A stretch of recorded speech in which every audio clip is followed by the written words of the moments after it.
And ang ganito guys, so yan. So, oh, what's this? Part pa rin siya ng ano guys. Corals kasi siya guys. Corals. Mga bahay ng fish ba? Pag low tide siya guys, ganito kasi yung itsura niya. So, naghahanap kami ng starfish. Isa pa lang yung nakita namin. Kasi yung mga iba nagtatago din sila. Mga seaweeds, madami. Guys.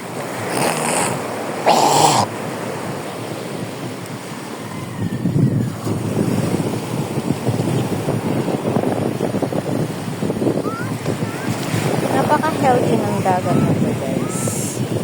Kasi mayaman siya sa ano, mga isda, nagtatago sila. So cute.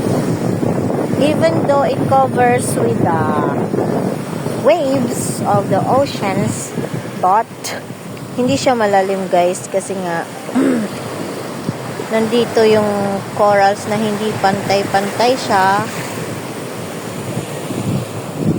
Kikita niyo naman yung mga seaweeds dito, yung mga magagandang stones yan. So mamaya guys, sa mayang hapon mag high tide man ito guys.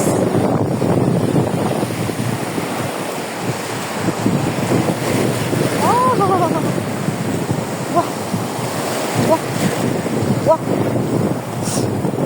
Ano guys, ngalon malakas guys.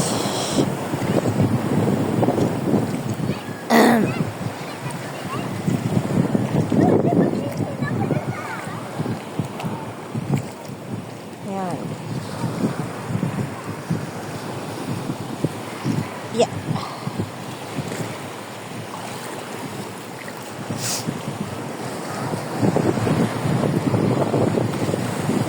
Magaganda siya guys, yung photos. Yung mga naapakan namin is corals. Corals.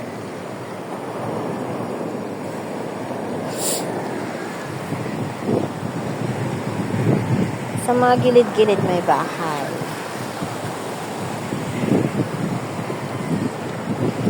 Wala na yung starfish, nak? Umalis na yung starfish? Oh. Yung mag-ama ko doon. Namimigwit.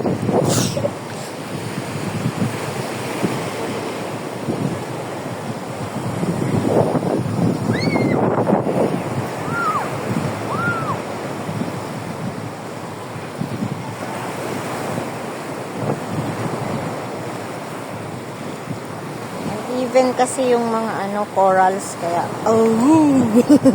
no choice. Ganda guys, di ba? Yan yung mga pink, mga seaweeds guys. Seaweeds. Mami, tulong! Bakit? Fish! Saan? Saan? Kunin mo! Maliliit na fish na naman siya. Ano kayang fish eat yan? Grabe ka naman, Yisha Nicole. Bakit mo naman papakawalan na? Ako!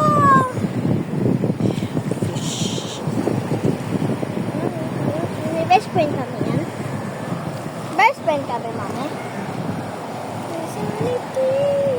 Mami, puha tayo.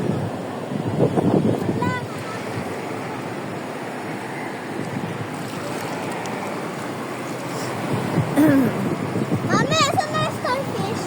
Hindi ko alam. Ay, hindi no. Yung starfish. Nilagay ko na. Para ano? Starfish. Wala na yung ibang starfish na.